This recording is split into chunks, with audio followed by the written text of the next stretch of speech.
Labadiena. Šiuolaikiniame pasaulyje socialinis darbas užima vis svarbesnę vietą žmonių gyvenime. Socialiniai darbuotojai savo žiniomis, patirtimi ir atsidavimu kasdien padeda tiems, kuriems gyvenime prireikia pagalbos.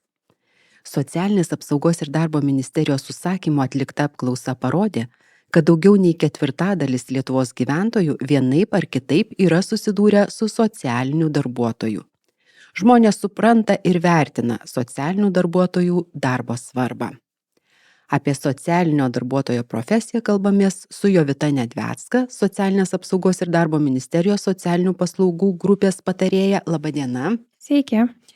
Ingrida Šimanskaitė, socialinio darbo organizatorė Kauno rajono socialinių paslaugų centre. Labadiena. Sveiki. Ir Šarūnu Montvila, nevyriausybinės organizacijos Atsigręžk į vaikus socialinių darbuotojų. Labadiena. Pone Jovita, kas yra socialinis darbuotojas? Ką veikia socialiniai darbuotojai gyvenime? Socialinis darbuotojas, kaip pasakytų socialinių paslaugų įstatymas, tai yra žmogus dirbantis socialinį darbą. Bet neeinant į gilę, kas yra tas socialinis darbas, bet akcentuojantis į socialinį darbuotoją, tai yra žmogus, profesionalas, turintis išsilavinimą, kuris yra su žmogumi ir jo problema, iššūkiu ar išgyvenimu čia ir dabar, siekiant padėti būtent ją išspręsti, pagerinti gyvenimo kokybę ir taip pat siekiant įgalinti žmogų pačiam sėkmingai funkcionuoti savo kasdienybėje ir įgalinti žmogų. Tai socialiniai darbuotojai dirba labai įvairiose srityse, pradedant socialinę apsaugą, švietimu, sveikatos sektorėje, taip pat teisėtvarkos, užimtumo, tikrai labai plačiai dirba ir, kaip jau minėjau, tikrai bando padėti žmonėm išsispręsti jų iššūkius ir įgalinti juos daryti taip patiem. O kiek yra Lietuvoje socialinių darbuotojų? Bendrai Lietuvoje mes turim virš 17 000 socialinių paslaugų srityje dirbančių specialistų, o jų tarpe turim virš 5 000 socialinių darbuotojų. Pone Ingrida, atvykote iš Kauno, papasakokit, ką veikiate, ką dirbate, iš ko susideda jūsų darbas.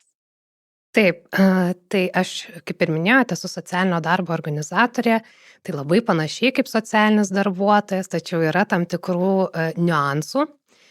Tai visų pirma, ką atlieku, tai teikiu konsultavimo paslaugas, tuo pačiu vertinu asmens šeimos socialinį poreikį, būtent gauti socialinės paslaugas, atlieku individualios pagalbos poreikio klausimynus, vertinu asmens gebėjimus pasirūpinti savimi, priimti kasdienius sprendimus. Tai čia yra tokia, sakyčiau, bazė dalykų, ką mes darom ir kas atsispindi dokumentuose. Tačiau yra labai didelis spektras dalykų, kas nebūtinai gali būti apibrėžta socialinių paslaugų kataloge ar pačiame įstatyme. Tai viena iš tokių sričių, gal labiau į dokumentus orientuotų, tai yra tarpinstitucinis bendradarbiavimas, ko savo darbe turime tikrai labai daug. Tai bendradarbiauju būtent savo darbinėje veikloje su sveikatos priežiūros įstaigomis, mokyklomis, užimtumo specialistais ir įvairiomis kitomis organizacijomis, žinoma, su nevyriausybinėmis organizacijomis ir dar labai daug kitų. Ką labai norėčiau paminėti, kad tas tarpinstitucinis bendradarbiavimas, jisai ne visada yra toks labai oficialus, kartais tai gali būti skambutis, kai žmogui atsitinka tam tikra situacija, kartais tai gali būti labai ilgas tęstinis darbas įtraukiant arba atvedant būtent organizaciją į vietovę, kurioje dirbu. Kadangi dirbu kaimiškoje vietovėje, tai ten darbas vėl yra toks pakankamai specifiškas. Jeigu lyginti miesto vietovės ir kaimo vietovės, tai kaimiškose vietovėse dažnai trūksta tų organizacijų, trūksta specialistų, tai mūsų pagrindinis darbas yra pakviesti juos vykdyti veiklą būtent toje vietovėje. Dar vienas aspektas yra būtent vietos situacijos analizė. Kadangi socialinio darbo organizatoriaus pozicija nėra tokia jau sena, tai pačioje pradžioje darbuotojai aiškinosi, ką jie turėtų daryti, kaip turėtų atrodyti jų darbas, dabar yra jau šiek tiek aiškiau. Tai mes analizuojame būtent vietovę, kurioje dirbame ir stebime, kokių paslaugų, nepaisant tų, kurios yra nurodytos socialinių paslaugų kataloge, ko dar reikėtų bendruomenėms, kurios yra šioje vietovėje. Jūs, noriu patikslinti, Taip. jūs dirbat su bendruomenė Taip. ar su atskiru žmogum? Paprastai žmonėm papasakot, kaip atrodo Tai žinokite, tas darbas, tai mes dirbam ir su bendruomenė, ir tiesiogiai individualiu kontaktu su žmogumi. Tai tas mūsų darbas tuo ir yra toks, sakyčiau, labai įdomus, nes jis nėra iki galo apibrėžtas. Tai jeigu sprendžiame individualią asmens situaciją, tuomet taip, mes orientuojamės į individualų asmenį, dažniausiai palydime. Aišku, kadangi tenka dirbti ir su bendruomenėm, tai stengiamės surinkti visus įmanomus resursus, kad tą asmenį nukreipti į kitas institucijas arba surasti specialistą, Pagalba. kuris specializuojasi būtent toje srityje, kurios jam reikia. O darbas su bendruomenė tai yra telkiame bendruomenės, tiesiog ieškome įrankių, kuriuos galėtume suteikti bendruomenėms, kad jos galėtų savarankiškai padėti savo. Nes mūsų tikslas, pats didžiausias tikslas, kad mūsų nereikėtų.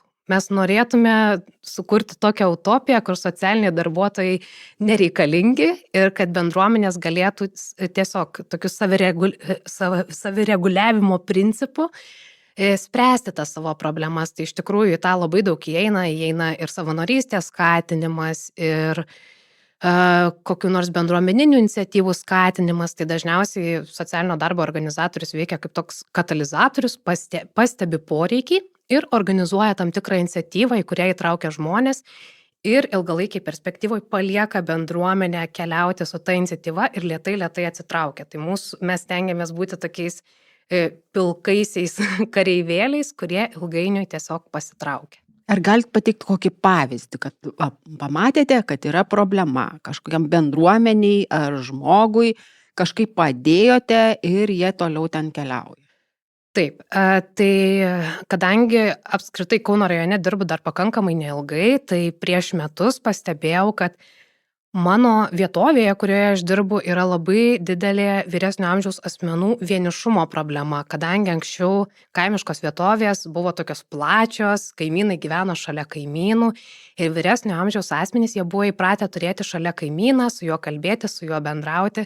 Šiai dienai gyvenvietės yra išretėję, dažniausiai vyresnio amžiaus asmenys lieka gyventi vieni, nes jų vaikai arba išvyksta į didžiuosius miestus dirbti, arba iškeliauja į užsienį. Ir jau nebegali būti taip arti, o vyresnio amžiaus žmogus vis tiek yra šiek tiek užstrigęs tame, kad jam reikia šalia žmogaus. Tai pastebėjus tą poreikį, kartu su savo vadovybė, kartu su vietos seniūnija sukūrėme tokią idėją kaip šiluma kalėdoms. Tai šiais metais bus jau antrieji mūsų metai, praeitais metais buvo pirmieji toks išbandymas, kaip čia viskas veikia, ir viso to esmė yra, kad jauni asmenys keliautų pas vyresnio amžiaus žmonės tiesiog savanorystės principų, kartu su seniūnijos darbuotojais, kartu su mokyklos personalu ir juos aplankytų prieš kalėdas ir padėtų tiesiog atlikti tam tikrus darbus. Tai mes galvojom, kaip išpildyti tą idėją ir kaip sumažinti tą vienišumą bent jau prieš šventes. Tai kadangi vyresnio amžiaus asmenys, jie taip jaučiasi vieniši, bet jie taip atvirai to nepasako, tai mes sugalvojame tokį priėjimo būdą, kad mes padėsime susitvarkyti namus, atlikti tokius praktinius darbus. Ir iš tikrųjų tų praktinių darbų atlikome labai mažai, didžiausias poreikis buvo pokalbio. Tai ta iniciatyva buvo labai naudinga tiek vyresnio amžiaus asmenims, tą matom būtent iš šių metų poreikio, kad didesnė dalis vyresnio amžiaus asmenų nori sudalyvauti šitoje akcijoje ir labai didelis noras yra būtent jaunų asmenų, gimnazistų dalyvauti. Tai mes matydami visą šitą situaciją stengiamės puoselėti šitą idėją. Šiais metais įtraukiame vietos nevyriausybinę organizaciją, kuri jau šiek tiek perims tą mūsų mintį ir ilgainiui tikimės, kad būtent ta organizacija ar kelios organizacijos kartu su mokykla puoselės. Tai čia būtų toks vienas iš pavyzdžių, ką mes iki šiol nuveikėm. O kodėl jūs pasirinkote dirbti socialinėje srityje? Iš tikrųjų, mano kelias būtent į socialinę sritį, sakyčiau, šiek tiek komiškas buvo. Tai tikrai nežinau, mokykloje nežinau, ką noriu daryti, tik žinau, kad noriu, kad mano darbas būtų naudingas. Kam, nežinau, bet naudingas. Ir vieną dieną į mano mokyklą tiesiog atvyko vietos bendruomenės centro socialinė darbuotoja ir pasakojo apie savo veiklą. Ir aš pagalvojau, kaip nuostabu, aš noriu tai daryti. Visiškai neįsivaizduodama, kas yra ta veikla, nes tikrai tuo metu gal 10 klasėje buvau. Ir tikrai nežinau, kaip atrodo tas darbas, bet mane tiek sužavėjo tas pristatymas ir pagalvojau, kad noriu tai daryti. Tai įsijungiau į savanorystę, savanorystės būtent metu, tai tikrai pažinau, iš ko kyla būtent tas pats socialinis darbas, kokios yra tos vertybės, nes socialinis darbas, jeigu žiūrėti istoriškai, jis labai daug siejasi su savanorystė, su savanoriška tokia iniciatyva. Tai būtent keliavau per savanorystę, vėliau pasirinkau šios srities studijas, tada dar pagilinau žinias, turėjau galimybę bendrauti su būtent praktikais, su akademikais, kurie puoselėja labai gilias socialinio darbo vertybės, kurie žiūri būtent į socialinio darbo profesiją kaip į kontakto su žmogumi profesiją, ne kaip į kažkokį įrankį, bet būtent centru laikydami kontaktą su žmogumi. Tai tas mane labai sužavėjo ir toliau tęsdama savo darbą tikrai pajutau, kad aš noriu daryti tai, kas man atrodo prasminga. Tai vedama tos prasmės jausmo pradėjau toliau tyrinėti įvairias sritis, darbą su jaunimu, darbą su vaikais, darbą su vyresnio amžiaus žmonėmis, su bendruomenėmis ir kiekvienoje srityje rasdavau ką nors kitokio, ką nors naujo, ką nors ypatingo. Tai didžioji esmė, kodėl aš pasirinkau socialinį darbą, nes tai yra labai įvairi sritis, tai yra labai pilna sritis, čia galima sutikti labai įvairių žmonės su labai kitoniškomis nuomonėmis ir kaip tie žmonės sugeba kartu išbūti ir susijungti, man tai yra labai įspūdinga. Tai tikiu, kad būtent šitoje srityje aš ir toliau galėsiu ieškoti, atrasti ir tiesiog atiduoti tai, ką suradau. Tai va būtent šis aspektas mane ir skatina toliau dirbti. Pone Šarūnai, o iš ko susideda jūsų darbas? Ką jūs darote? Mano darbo kasdienybė yra gan buitiška, nes dirbu šeiminėse namuose. Kas tai yra pirmiausia? Tai šeiminiai namai yra, kada vaikai gyvena atskirai nuo savo tėvų. Vaikai gyvena šiuo metu bute su 4 socialiniais darbuotojais, dirbu savo darbo paromis, tai 1 parą dirbu, 3 laisvos, rūpinamės vaikais 4. Tai darbas gan pakankamai yra kaip ir šeimoje, buitiškas, tik jisai biškį šiek tiek kitoks. Nes tie vaikai, kaip ir minėjau, yra ypatingi tuo, kad kiekvienas vaikas atsineša savo istoriją, kiekvienas vaikas turi savo tam tikrą patirtį, trauminės patirtis. Tai tenka išties bendradarbiauti daug su pagalbos specialistais, psichologais, psichiatrais, policija, vaiko teisų specialistais, mokyklomis ir visa kita. O tas darbas yra toks, kad kuri ryšį ir santykius su vaikais. Atliepi vaikų poreikius, kartu su jais pramogauji, eini koncertus, į kiną, kartu gamini, kartu tvarkaisi, kartu leidi laiką. Kartais tenka ir nedarbo metu pasavanoriauti šitame darbe, nes tai yra ypatingas darbas, kada negali išėjęs iš savo darbo vietos uždaryti durų. Tiesiog taip gaunasi, bent jau man asmeniškai. Aišku, kas sunkiausia šitame darbe, kad skirtingi žmonės komandoje dirba su skirtingu požiūriu, tai vis tiek reikia rasti bendrus sprendimus visiems. Beveik kaip šeimoje. Gerai, kaip šeimoje, taip. Tai ta šeima biškai yra kitokia, nes esame 4 suaugę žmonės, ne 1 ar ne 2. O vaikų kiek? Kol kas turime 4 vaikus. 4 vaikai ir suaugusieji, kurie padeda vaikams gyventi, ar ne? Kaip atrodo tas gyvenimas toks kasdieninis su tais vaikais? Tai prasideda nuo ryto, vaikai išeina į mokyklą, leidžia laiką mokykloje, po mokyklos, kas lanko būrelius, eina į savo mėgstamas veiklas, būrelius, eina pas psichologą eina. Ir grįžę po mokyklos jau laisvalaikį kūrėme mes su jais, namų darbai, kartu darome namų darbus, tada išeiname į lauką, pasivaikščioti. Skirtingai turbūt skirtinga ta, tarsi, kai atsiranda mokykla, nuo rugsėjo mėnesio iki pavasario, tai tokia, biški tokia įeina stabilumo, o vasaros metu tiesiog tada jau Jie sėdi leidžiama. ekranuose, jie nori sėdėti Tai ekranuose, va ar ir ne? yra problema, kad jie nori sėdėti ekranuose, bet stengiuosi bent jau savo pamainos metu kuo daugiau būti gamtoje ir tas vaikam patinka. Žinau, kad jūs turite didelės patirties su darbo su vaikais Mhm. ir kitur dar esate dirbęs, papasakokite apie tai. Tai gal su globojimais vaikais turiu patirties iš viso 8 metus, taip į kokį savarankišką gyvenimą esu išleidęs jau gal 14 jaunuolių, su kuriais ne su visais pavyko sukurti tą artimą tokį ryšį, bet dauguma jaunuolių dar po šiai dieną kreipiasi pagalbos, susirašom, susitinkam kartais mieste išgerti kavos. Tai tas labai džiugina šitame darbe, kad tas atgalinis ryšys, kada jisai ne čia ir dabar, jis tik po laiko ateina. Ir turbūt tuo pačiu ir patinka man tas mano darbas, kad tu gali dirbti su tais jaunuoliais. Jo, prieš tai irgi yra tekę dirbti mokykloje. Tai mokykloje visiškai kitoks darbas buvo, to mažiau tokio tiesioginio darbo su jaunuoliais, bet dirbau spec mokykloje, tai ten ypatingi vaikai. Tai ir iš tos mokyklos, kadangi sugrįžau vėl į globos namus dirbti, iš šeiminės globos namus pasikeitė visas pavadinimas, tai įsinešiau iš tenai grupelį jaunuolių, su kuriais sukūriau muzikinę grupę. Žmonės yra su specialiaisiais poreikiais, tai su jais dirbu jau 5 metus, kaip nepavadinsim tai darbo, tai savanorystė daugiau. Su jais organizuojama įvairių koncertų Lietuvoje, esame apie 50 koncertų padovanoję Lietuvai mūsų Kaip šaliai. vadinasi, gal turit Grupė 5 stalčius vadinasi. 5 asmenys, kurie dainuoja grupėje, kiekvienas su ypatinga savo irgi istorija. Galima sakyti, net diagnozę turi tie žmonės. Savo dėl to ir jie yra.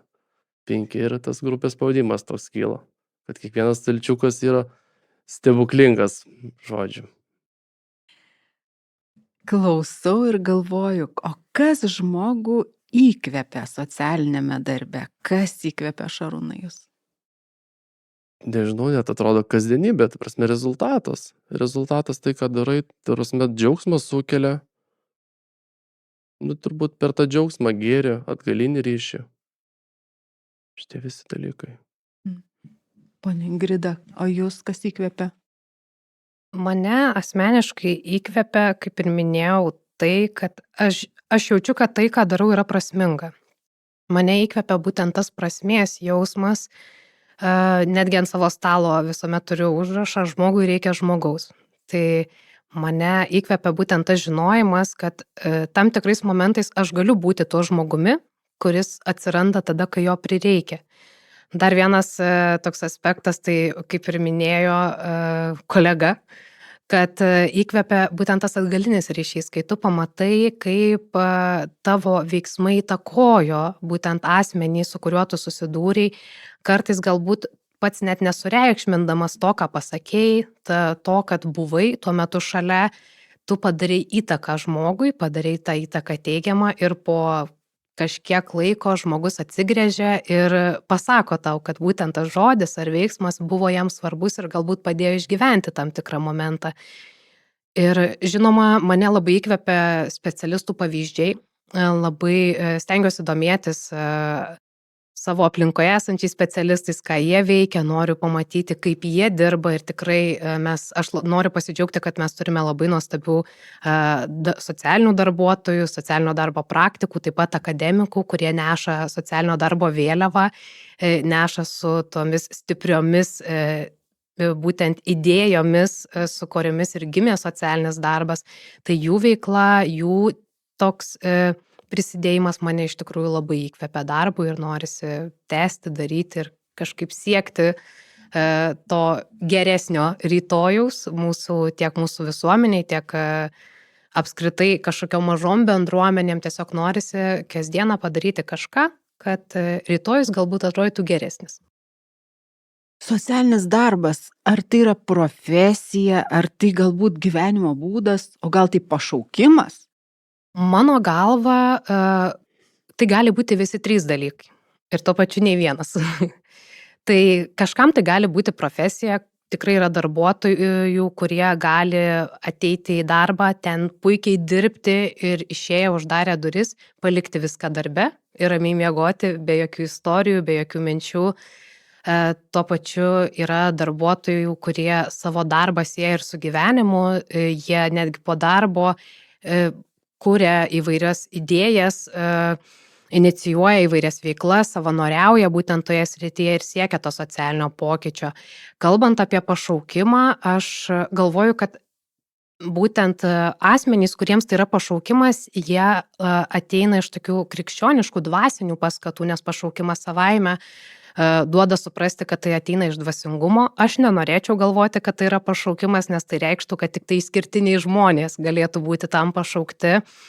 Aš norėčiau galvoti, kad kiekvienas mes galime būti tuo socialinio darbo specialistu. Svarbu yra tas vertybinis pagrindas ir svarbu suprasti, kad mes veikiame ne su kažkokiu nejautriu elementu, mes viską darome su žmogumi ir nešantis galvoje šitą idėją mes galime kaip tik norim interpretuoti ir tapti būtent tais darbuotojais. Aš asmeniškai galvoju, kad socialinis darbas man yra gyvenimo būdas, nes stengiuosi galvoti nuolatos apie kažkokias idėjas, apie viską aišku.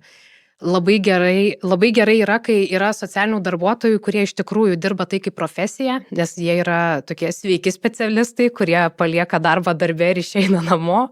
Tokių mano patirtyje sutikau nedaug, bet tikrai jų yra. Tai aš galvoju, kad geram socialiniam darbuotojui reikia visų trijų.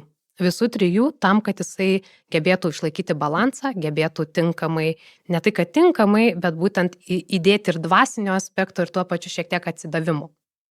Šarūnai, o jūs ką galvojat? Jums kas yra socialinis darbas? Tiesiog tai mano gyvenimas ir tai gyvenimo būdas. Aš socialinį darbą matau turbūt iš kūrybiškos pusės, kad šiame darbe visada yra kur augti. Jis yra tikrai įdomus ir niekada neišblėstantis, ta prasme, nežinau, dar į socialinį darbą galima tiek daug įdėti ir tikrai džiaugtis, kad šita profesija yra auganti ir paklausi mūsų šalyje. O kas yra sunkiausia jūsų darbe? Sunkiausia gal turbūt, kas liečia darbą su jaunais žmonėm, tai turbūt pykčio priepuoliai ir gal nesėkmės patirtos vaikų, jaunimo. Išties. Turbūt šitie dalykai sunkiausi. O jums, Ingrida? Aš galvoju, kad galvojant apie mano klientus, man nėra sunku, nes visą laiką stengiuosi eiti su tuo, kad jeigu yra iššūkis, yra ir kelias, kažkoks, nebūtinai toks, kurį įsivaizduoji pradžioje, bet yra kelias. Mano didžiausias sunkumas galbūt būtų tam tarp institucinio bendradarbiavimo kartais labirinte, kuriame darbuotojas specialistas gali užstrigti, o jeigu asmuo lieka vienas tame institucijų tinkle, jisai išvis pasimeta. Tai aš galvoju, kad tas tarp institucinio bendradarbiavimo tam tikrais atvejais sudėtingumas, kai yra labai sunku kalbėti su, norėčiau sakyti, kolega, su specialistu ir gauti atsakymus arba tiesiog gauti kažkokį patarimą būtent iš tos srities specialisto. Aišku, tame yra labai daug dedamųjų, kodėl taip yra ir tai yra organizacijų, kurios puikiai bendradarbiauja ir su kuriuom galima sukurti kontaktą, yra tų, kurios yra tokios slaptesnės ir su jomis yra šiek tiek sudėtingiau ir tai yra normalu, nes yra reglamentavimas, yra duomenų apsauga ir mes puikiai tą suprantame. Tai kartais norėtųsi šiek tiek ir to žmogiškojo faktoriaus, tai man būtent sudėtingiausia vieta yra galbūt ši.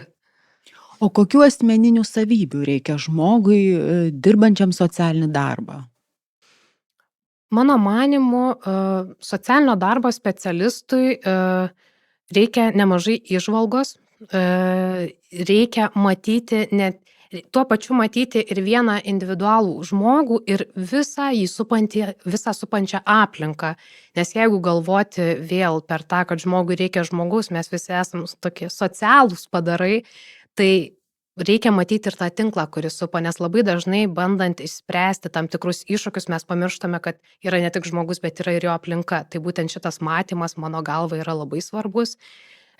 kitas empatiją, gebėti pajausti, kaip asmuo gali jaustis tam tikroje situacijoje, galbūt net kartais gebėti pastatyti save į jo batus ir pagalvoti, o kaip aš norėčiau, kad prie manęs prieitų, o kaip aš norėčiau, kad su manimi bendrautų ir ką man sakytų ir ką suteiktų. Ir gebėjimas išgirsti, nes labai dažnai mes kaip specialistai užsisukame savo darbo rate, bent jau aš taip jaučiu, ir galvojam, kad mes žinom kelią. Bet klientai, tie asmenys, jie dažniausiai žino, kaip eiti, kur eiti, jiems tiesiog reikia, kad jų noras, jų poreikis būtų išgirstas.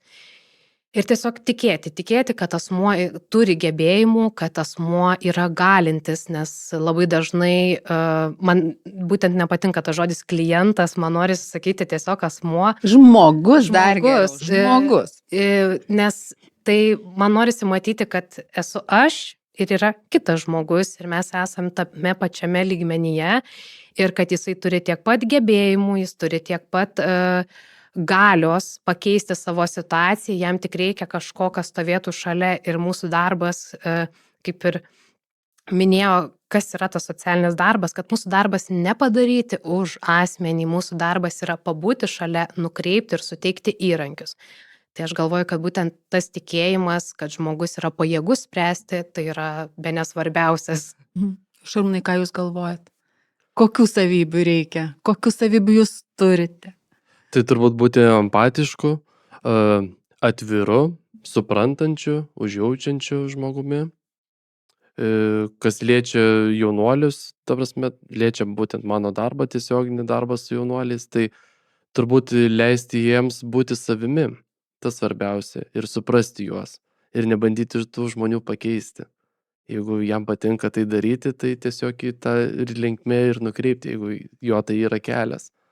Supratimas turbūt pačio kliento, kaip ir minėjo kolegė, suprasti klientus, suprasti žmonės, jų poreikius atliepti ir padėti jiems užaugti žmogumi. Yra įvairių mitų apie socialinį darbą. Vienas iš tokių mitų man teko paskaityti, kad socialinis darbuotojas tai yra tiesiog geras žmogus ir ne koks nors profesionalas, bet mes suprantame, kad ne. Socialinis darbuotojas tai yra išsilavinęs žmogus. Ar ne, ponia Jovita? Tai kur įgyti to socialinio darbuotojo profesiją? Tikrai taip, ir socialinių darbuotojų dirbti be išsilavinimo nėra tokios galimybės. Tai jeigu kalbant apie tai, kur galima būtų studijuoti, tai pradedant nuo Vilniaus, tai Vilniuje galima studijuoti Vilniaus universitete, Mykolo Riomerio universitete ir taip pat Vilniaus kolegijoje.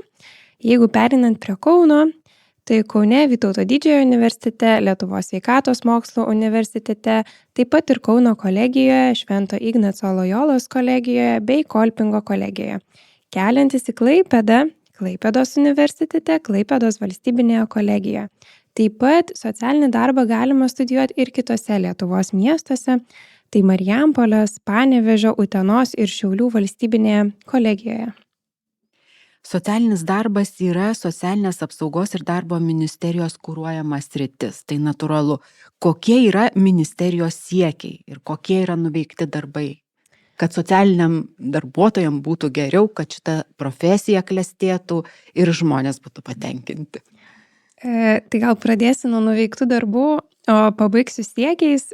Tai pirmiausia, ką norisi paminėti, tai kad socialinis darbas buvo įtvirtintas socialinių paslaugų įstatyme. Mes turime apibrėžimą, kas yra socialinis darbuotojas, kas yra socialinis darbas, kokiose įgyvendinimo srityse, kaip jau minėjau, jis veikia, kokiose lygmenyse dirba, tai yra pradedant mikro, mezo ir makro lygmenyse.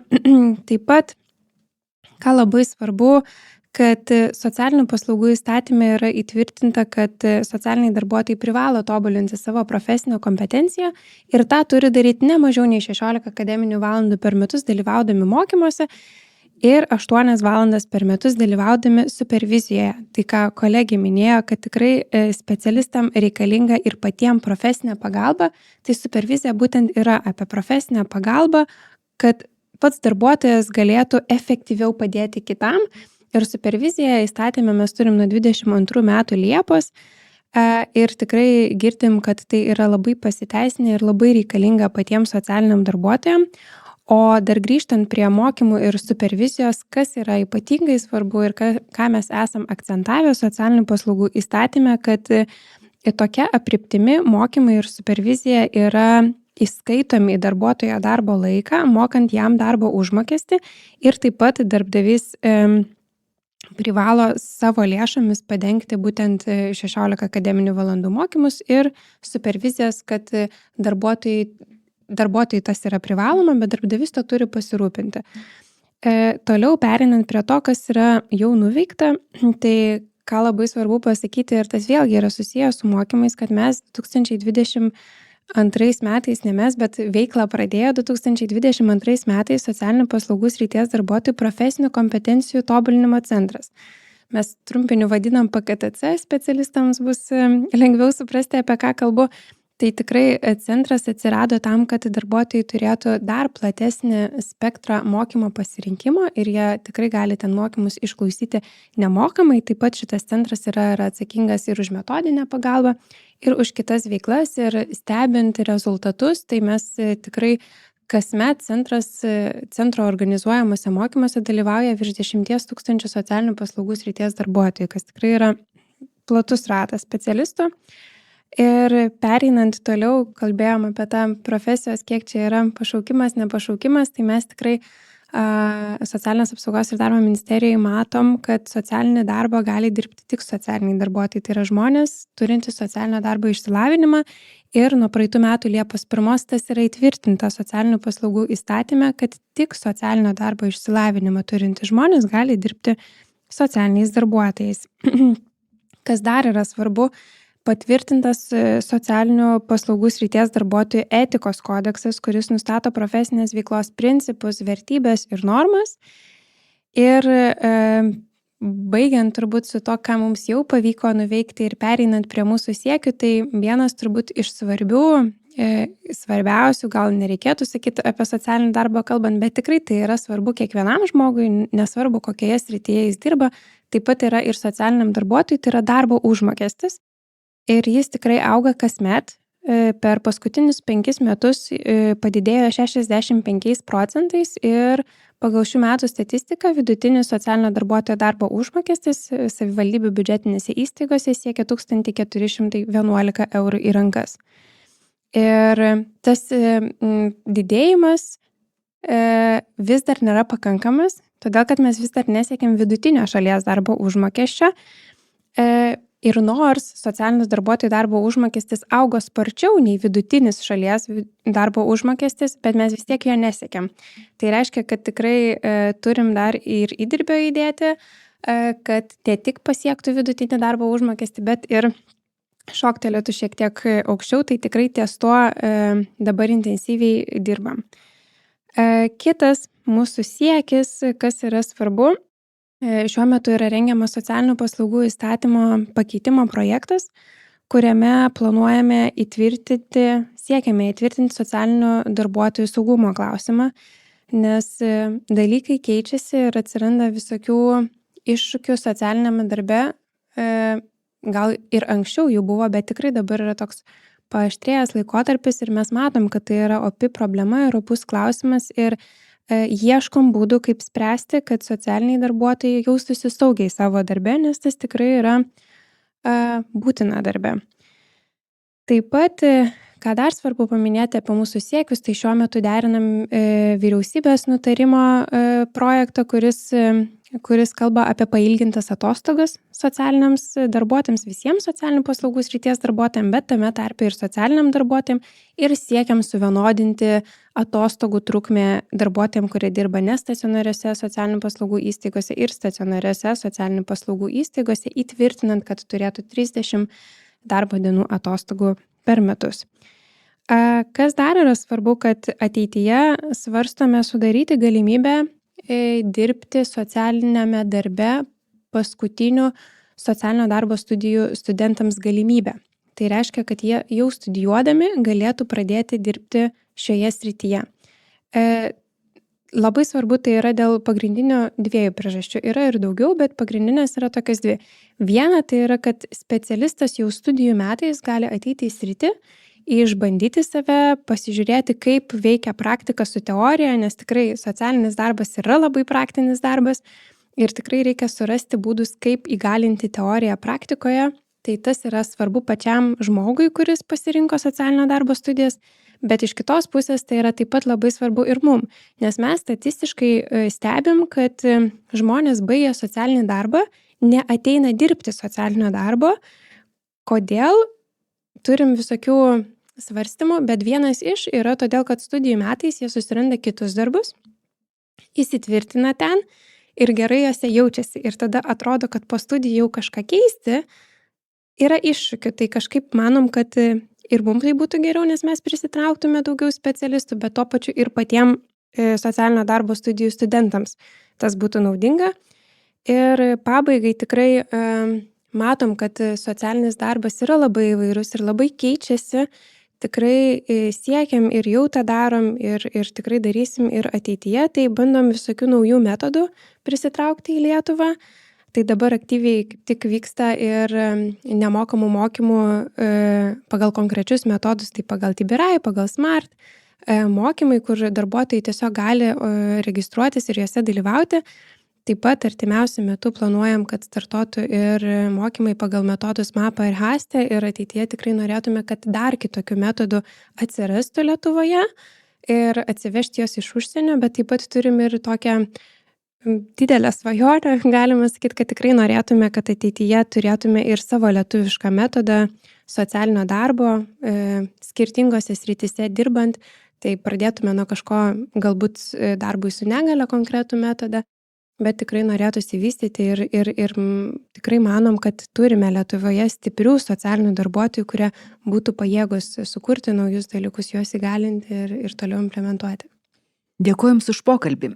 Apie socialinio darbuotojo profesiją kalbėjomės su Jovita Nedvecka, Socialinės apsaugos ir darbo ministerijos socialinių paslaugų grupės patarėja, Ingrida Šimanskaitė, socialinio darbo organizatorė Kauno rajono socialinių paslaugų centre ir Šarūnu Montvila, nevyriausybinės organizacijos Atsigręžk į vaikus socialinių darbuotojų. Pokalbį vedžiau aš, Sigita Zumerytė. Sudie.